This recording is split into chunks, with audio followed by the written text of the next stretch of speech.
Hello guys, आज के हम इस टॉपिक में डिस्कस करेंगे difference between multitasking, multi programming and multi processing. तो वन बाय वन इन तमाम की जो है ना डिफरेंसेस को डिस्कस करेंगे। अगर हम बात करें मल्टीटास्किंग क्या होती है, तो जो मल्टीटास्किंग होती है ना वो एक तरीके से ना ऑपरेटिंग सिस्टम की ना एक तरीके की ना एबिलिटी है कि वो जो है ना मल्टीपल टास्क को हैंडल कर सकता है और जो है ना वो कॉन्करेंटली प्रोसेसेस को जो है ना वो हैंडल कर सकता है सिंगल प्रोसेसर पे। उसको कहा जाता है मल्टीटास्किंग। मतलब कि ऑपरेटिंग सिस्टम की एक ना खुसूसियात है कि वो जो है ना मल्टीपल टास्क को हैंडल कर पाता है सिंगल प्रोसेसर पे, और वो तमाम के तमाम प्रोसेसेस जो है वो कॉन्करेंटली जो है उस सिंगल प्रोसेस पे जो है ना वो रन कर पा रहे हैं। ये होता है मल्टीटास्किंग।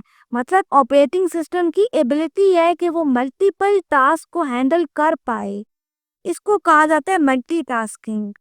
अगर हम वर्कआउट की बात करेंगे किस तरीके से वर्कआउट करते हैं, तो जो ओएस होता है ना वो क्या करता है, वो रैपिडली जो होता है ना वो स्विच करता है मुख्तलिफ टास्क के दरमियान में, और हर टास्क को जो होता है ना वो small slice of processing time देता है।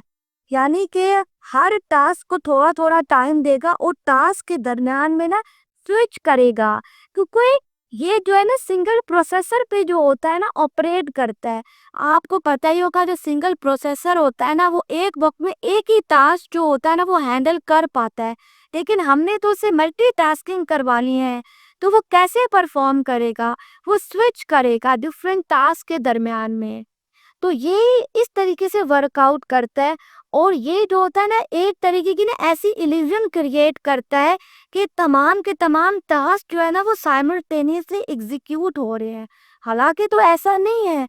अगर मतलब आप देखो, वो तमाम के तमाम टास्क जो होते हैं ना सिंगल प्रोसेसर पे जो होता है ना वो एग्जीक्यूट हो रहे होते हैं, लेकिन स्विचिंग हो रही होती है और तेजी से हो रही होती है, तो उतना पता नहीं चल रहा होता। लेकिन मल्टीटास्किंग जो होती है ना वो एक तरीके का इल्यूजन क्रिएट कर देती है कि तमाम के तमाम जो टास्क है ना वो साइमल्टेनियसली एग्जीक्यूट हो रहे हैं, लेकिन स्विचिंग चल रही होती है बैकअप की एंड। अगर हम एग्जाम्पल की बात करें, तो एग्जाम्पल ये कि वर्ड प्रोसेसर हो गया या वेब ब्राउज़र हो गया या म्यूज़िक प्लेयर हो गया, ये एक ही टाइम पे जो होते हैं ना आप इनको चला सकते हो। लेकिन क्या होगा, अगर जो होगा ना सिंगल कोर कंप्यूटर होगा तो वो स्विच करेगा। यानी कि मतलब पहले थोड़ा टाइम वर्ड प्रोसेसर को दे देगा, या फिर मतलब थोड़ा सा टाइम वर्ड या वेब ब्राउज़र को दे देगा, या थोड़ा सा टाइम जो होगा म्यूजिक प्लेयर को दे देगा। मतलब इस तरीके से जो होगा ना ये वर्कआउट करता है। मल्टीटास्किंग जो होता है ना इस स्ट्रैटेजी पे वर्कआउट करता है, स्विच करता है टास्क के दरमियान में। तो ये कहलाता है मल्टीटास्किंग। अब मल्टी प्रोग्रामिंग क्या होती है? मल्टी प्रोग्रामिंग जो है ना वो एक तरीके ना ऑपरेटिंग सिस्टम की ना टेक्निक है एक तरीके की, जो कि अलाउ करती है मल्टीपल प्रोग्राम्स को, ताकि वो जो है ना मेमोरी के अंदर रहें एट दी सेम टाइम।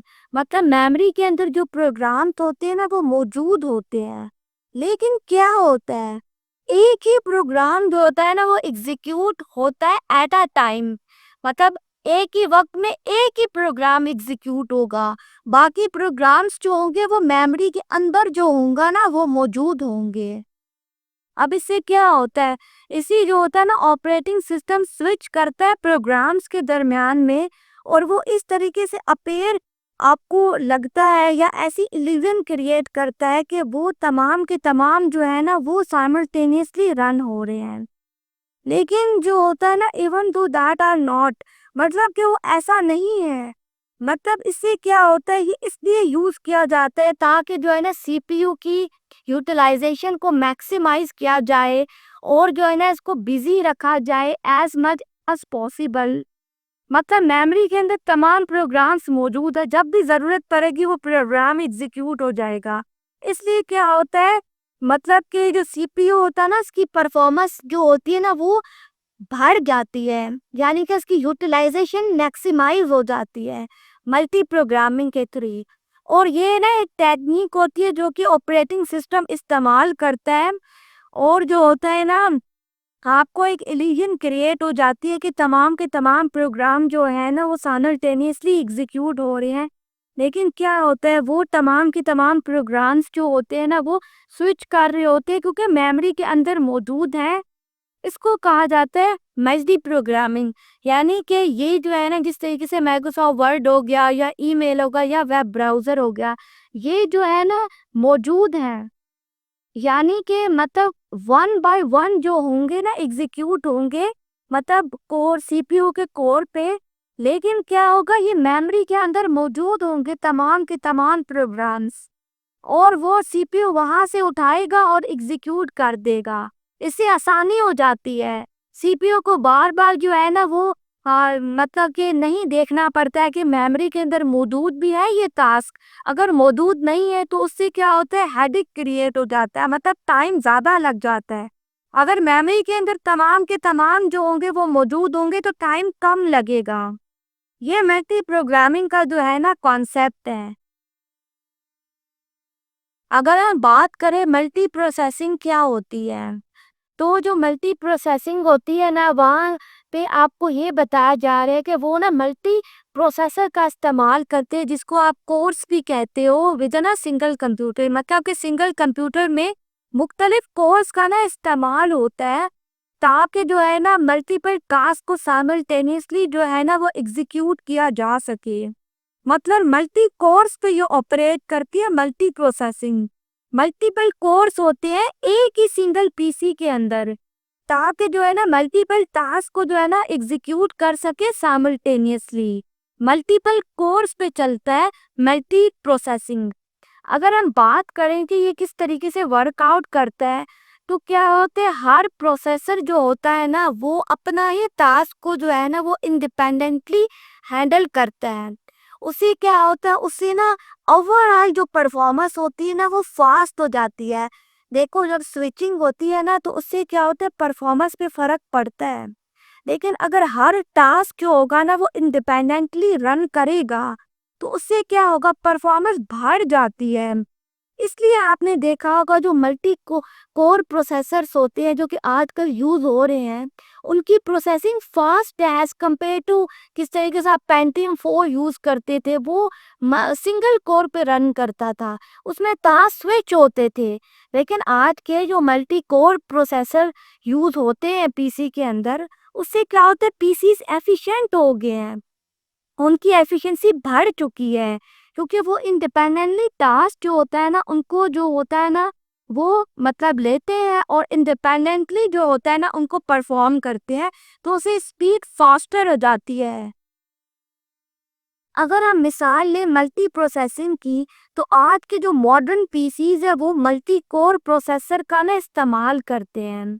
अब जो मल्टी कोर प्रोसेसर होता है ना, उनमें क्या होता है मल्टी प्रोसेसिंग के अंदर कि मल्टीपल सीपीयूज हो गए या कोर्स आप इनको कह सकते हो, वो ना अवेलेबल होते हैं। मतलब कि क्या होता है, जो सिस्टम होता है ना मल्टीपल प्रोसेसेस को जो होता है ना एग्जीक्यूट कर सकता है साइमल्टेनियसली, क्योंकि मल्टी कोर है। मल्टी प्रोसेसिंग का इस्तेमाल किया गया है, यहाँ पे मल्टीपल कोर्स यूज किए गए हैं। तो क्या होगा, जो सिस्टम होगा ना वो मल्टी प्रोसेसेस को जो होगा ना साइमल्टेनियसली वो एग्जीक्यूट कर पाएगा।